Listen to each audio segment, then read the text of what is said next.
Assalamualaikum warahmatullahi wabarakatuh. Waalaikumsalam warahmatullahi wabarakatuh. Saya perwakilan dari kelompok 6 akan mempresentasikan hasil kerja kelompok kami dengan judul Pancasila sebagai Sistem Etika. Sebelumnya, izinkan saya memperkenalkan anggota kelompok saya yang sudah ikut berkontribusi dalam menyelesaikan tugas kali ini. Yang pertama saya sendiri, Esya Pradani Jantika, ada Febrian Rizky Saputra, Iga Nabila Owan Azhara, Kiki Aprianti, Miftah Komala Widianingrum, dan Nafisa Dwi Ariani. Untuk mempersingkat waktu, langsung saja kita mulai presentasi pada hari ini. Nah, pada presentasi kali ini kita bakalan membahas tentang Pancasila sebagai sistem etika. Pancasila sebagai sistem etika merupakan way of life bangsa Indonesia, yaitu struktur pemikiran yang disusun untuk memberikan tuntunan atau panduan kehidupan kepada setiap warga negara dalam bersikap, bertingkah laku yang dimaksudkan untuk mengembangkan dimensi moralitas dalam diri setiap individu sehingga memiliki kemampuan menampilkan sikap spiritualitas dalam kehidupan bermasyarakat, berbangsa, dan bernegara. Nah, dalam presentasi kali ini kita punya 5 rumusan masalah. Yang pertama itu bagaimana menelusuri konsep dan urgensi Pancasila sebagai sistem etika. Yang kedua, bagaimana diperlukannya Pancasila sebagai sistem etika. Yang ketiga, bagaimana menggali sumber historis, sosiologis, politis tentang Pancasila sebagai sistem etika. Yang keempat, bagaimana membangun argumen tentang dinamika dan tantangan Pancasila sebagai sistem etika. Dan yang terakhir yaitu bagaimana mendeskripsikan esensi dan urgensi Pancasila sebagai sistem etika.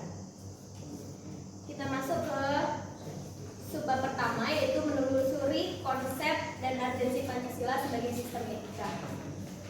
Sebelumnya saya akan menjelaskan apa sih Pancasila itu. Nah, Pancasila berasal dari 2 kata, yaitu panca dan sila. Panca artinya 5, sedangkan sila artinya dasar atau peraturan tingkah laku yang baik seseorang. Nah, jadi dapat disimpulkan bahwa Pancasila itu adalah 5 dasar yang dijadikan acuan dalam bersikap dan bertingkah laku dalam bermasyarakat. Nah, tadi kan kita udah bahas nih Pancasila itu. Sekarang kita masuk ke suku kata kedua, yaitu sistem. Nah, sistem dalam Pancasila itu ada 5. Yang pertama itu ada nilai-nilai ketuhanan, kemanusiaan, persatuan, kerakyatan, dan keadilan. Nah, tadi kan saya udah bahas apa itu Pancasila. Sekarang kita masuk ke suku kata kedua, yaitu sistem. Nah, sistem dalam Pancasila itu terdiri dari beberapa nilai. Yang pertama itu nilai ketuhanan, nilai kemanusiaan, nilai persatuan, nilai kerakyatan, dan nilai keadilan. Yang saya bakal bahas satu persatu. Yang pertama itu nilai ketuhanan. Nilai ketuhanan ini bisa dikatakan nilai yang sangat penting, nilai yang tertinggi karena menyangkut nilai-nilai yang bersifat mutlak dan langsung berkaitan dengan Tuhannya. Nah, yang kedua itu nilai kemanusiaan, suatu perbuatan yang dapat dikatakan baik apabila sesuai dengan nilai-nilai kemanusiaan. Prinsip pokok dalam nilai kemanusiaan Pancasila adalah keadilan dan keadaban.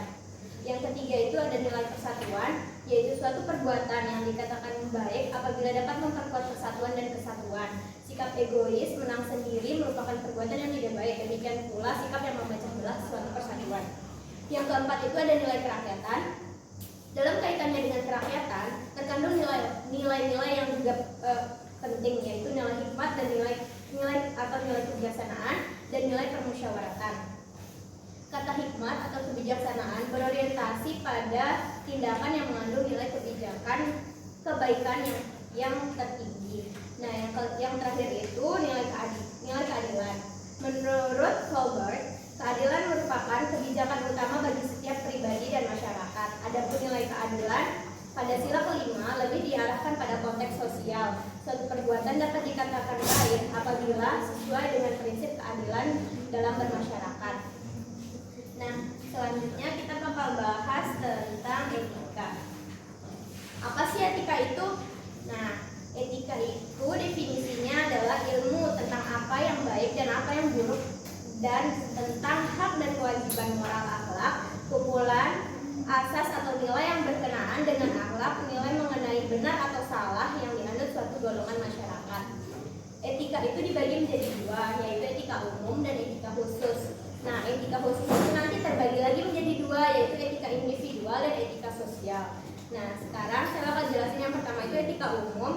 Etika umum itu berbicara mengenai kondisi-kondisi dasar bagaimana manusia bertindak secara etis, bagaimana manusia mengambil keputusan, teori-teori etika dan prinsip moral dasar yang menjadi pegangan bagi manusia dalam bertindak serta tolak ukur dalam menilai baik atau buruknya suatu perbuatan. Nah, contohnya itu tidak meludah di depan orang lain, berbahasa yang baik dan sopan, menggunakan pakaian yang pantas sesuai dengan keadaannya.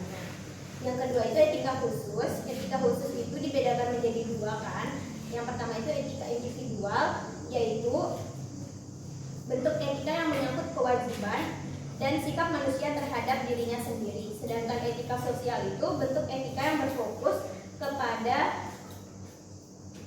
kewajiban, sikap, dan pola perilaku masyarakat, pola perilaku manusia sebagai anggota dalam masyarakat. Selanjutnya kita bahas tentang urgensi Pancasila sebagai sistem etika.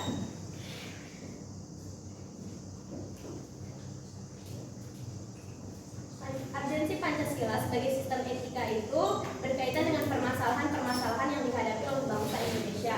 Di antaranya yang pertama itu masih terdapat kasus korupsi, masih terjadinya pelanggaran HAM, masih adanya ketidakadilan hukum, terdapat kasus terorisme, serta terdapat kesenjangan antar kelompok miskin dan kaya. Materi selanjutnya tentang alasan diperlukannya Pancasila sebagai sistem etika. Di sini itu ada beberapa contoh-contoh kasus mengapa sih Pancasila itu diperlukan sebagai sistem etika. Yang pertama itu masih adanya dekadensi moral yang melanda kehidupan bermasyarakat. Yang kedua, pelanggaran hak-hak asasi manusia dalam kehidupan bernegara di Indonesia. Yang ketiga, korupsi yang merajalela karena penyelenggara negara tidak memiliki rambu-rambu normatif dalam menyelenggarakan tugasnya. Kurangnya rasa perlu berkontribusi dalam pembangunan melalui pembayaran pajak serta kerusakan lingkungan yang berdampak pada berbagai aspek kehidupan. Nah, subbab selanjutnya yaitu menggali sumber historis, sosiologis, politis tentang Pancasila sebagai sistem etika. Yang pertama, sumber historis. Coba kita jelasin secara singkat aja ya. Sumber historis Pancasila sebagai sistem etika itu pada zaman Orde Lama, Pancasila sebagai sistem etika masih berbentuk sebagai filosofis Goldschlag atau Weltanschauung. Artinya nilai-nilai Pancasila belum ditegaskan ke dalam sistem etika, tetapi nilai-nilai moral telah terdapat dalam pandangan hidup masyarakat. Masyarakat dalam masa Orde Lama telah mengenal nilai-nilai kemandirian bangsa yang dikenalkan oleh Presiden Soekarno yang disebut dengan istilah berdikari, berdiri di atas kaki sendiri. Pada era reformasi, Pancasila sebagai sistem etika tenggelam dalam hiruk pikuk perebutan kekuasaan yang menjurus kepada pelanggaran etika politik. Salah satu bentuk pelanggaran etika politik itu abuse of power, baik oleh penyelenggara negara legislatif, eksekutif maupun yudikatif. Nah, selanjutnya itu sumber sosiologis. Sumber sosiologis pada Pancasila sebagai sistem etika dapat ditemukan dalam kehidupan masyarakat berbagai etnik di Indonesia. Misalnya, orang Minangkabau dalam hal bermusyawarah memakai prinsip bulat air oleh pebuluh, bulat kata oleh mufakat. Nah, yang ketiga itu sumber politis. Sumber politis Pancasila sebagai sistem etika terdapat dalam norma-norma dasar sebagai sumber penyusunan berbagai peraturan perundang-undangan di Indonesia. Ada orang yang mengatakan bahwa teori hukum itu suatu norma yang membentuk piramida. Etika politik memiliki 3 dimensi, yaitu dimensi tujuan, dimensi sarana, dan dimensi aksi politik. Selanjutnya yaitu membangun argumen tentang dinamika dan tantangan Pancasila sebagai sistem etika. Argumen tentang dinamika Pancasila sebagai sistem etika etika. Yang pertama itu kita bakal bahas beberapa argumen tentang dinamika Pancasila sebagai sistem etika dalam penyelenggaraan pemerintahan di Indonesia yang diuraikan dengan urutan pada masa Orde Lama, Orde Baru, dan era reformasi. Pada masa Orde Lama, pemilu diselenggarakan dengan semangat demokrasi yang diikuti oleh banyak sekali partai politik, tetapi hanya dimenangkan oleh 4 partai politik, yaitu PNI, Permusi, PNU, dan PKI. Nah, yang kedua itu pada masa Orde Baru, sistem etika diletakkan dalam bentuk peraturan keempat. Pada zaman Orde Baru itu pula muncul konsep manusia Indonesia seutuhnya sebagai cerminan yang berperilaku dan berakhlak mulia sesuai dengan nilai-nilai yang terkandung dalam Pancasila. Nah, yang ketiga itu sistem etika Pancasila pada era reformasi. Pada era reformasi, sistem etika sudah mulai tenggelam dalam euforia demokrasi. Namun seiring berjalannya waktu, disadari bahwa demokrasi tanpa sistem etika politik akan menjurus kepada penyalahgunaan kekuasaan, serta para pejabat menghalalkan segala cara untuk mencapai suatu tujuannya. Nah, yang kedua itu argumen tentang tantangan Pancasila sebagai sistem etika. Yang pertama, tantangan sistem etika Pancasila pada masa Orde Lama berupa sikap otoriter pemerintahan sebagaimana yang tercermin dalam penyelenggaraan negara yang menerapkan sistem demokrasi terpimpin. Yang kedua, terkait dengan masalah KKN, yaitu korupsi, kolusi, dan nepotisme yang merugikan penyelenggaraan negara. Hal tersebut tidak sesuai dengan keadilan sosial karena nepotisme, kolusi, dan korupsi hanya menggantungkan segelintir orang atau kelompok-kelompok tertentu. Nah, yang ketiga itu euforia kebebasan berpolitik sehingga mengabaikan norma-norma moral, misalnya munculnya anarkisme yang melaksanakan kehendak dengan mengatasnamakan kebebasan berdemokrasi.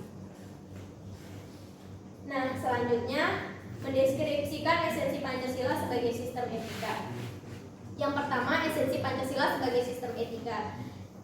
Hakikat Pancasila sebagai sistem etika terletak pada hal-hal seperti yang akan saya jelaskan. Yang pertama, hakikat sila ketuhanan terletak pada keyakinan bangsa Indonesia bahwa Tuhan sebagai penjamin prinsip-prinsip moral. Artinya, setiap perilaku warga negara harus didasarkan atas nilai-nilai moral yang bersumber pada norma agama. Yang kedua itu hakikat sila kemanusiaan terletak pada actus humanus, yaitu tindakan manusia yang mengandung implikasi dan konsekuensi moral yang dibedakan atas asas homini, yaitu tindakan manusia yang biasa. Yang ketiga adalah hakikat Pancasila sebagai hakikat sila persatuan terletak pada kesediaan untuk hidup bersama sebagai warga bangsa yang mementingkan masalah bangsa di atas kepentingan individu atau kelompoknya. Yang keempat itu sila kerakyatan terletak pada prinsip musyawarah untuk mufakat, artinya menghargai diri sendiri sama halnya dengan menghargai pendapat orang lain. Nah, yang kelima atau yang terakhir, hakikat sila keadilan sosial bagi seluruh rakyat Indonesia merupakan perwujudan dari sistem etika yang tidak menekankan pada kewajiban semata atau menekankan kepada tujuan belaka, tetapi lebih menonjolkan keutamaan yang terkandung dalam nilai keadilan itu sendiri. Yang terakhir yaitu urgensi Pancasila sebagai sistem etika. Nah, di dalam urgensi Pancasila sebagai sistem etika ini ada hal-hal yang sangat penting bagi untuk pengembangan Pancasila sebagai sistem etika. Yang pertama itu meletakkan sila-sila Pancasila sebagai sistem etika, berarti menempatkan Pancasila sebagai sumber moral dan inspirasi bagi penentu sikap, tindakan, dan keputusan yang diambil oleh setiap warga negara. Yang kedua itu Pancasila sebagai sistem etika memberi guidance bagi setiap warga negara sehingga memiliki orientasi yang jelas dalam tata pergaulan baik lokal, nasional, regional maupun internasional. Nah, yang ketiga itu Pancasila sebagai sistem etika dapat menjadi dasar analisis bagi berbagai kebijakan yang dibuat oleh penyelenggara negara sehingga tidak keluar dari semangat negara kebangsaan yang berjiwa Pancasila. Nah, yang terakhir yaitu Pancasila sebagai sistem etika dapat menjadi filter untuk menyaring pluralitas nilai yang berkembang dalam kehidupan masyarakat sebagai dampak dampak dari globalisasi yang mempengaruhi pemikiran warga negara. Sekian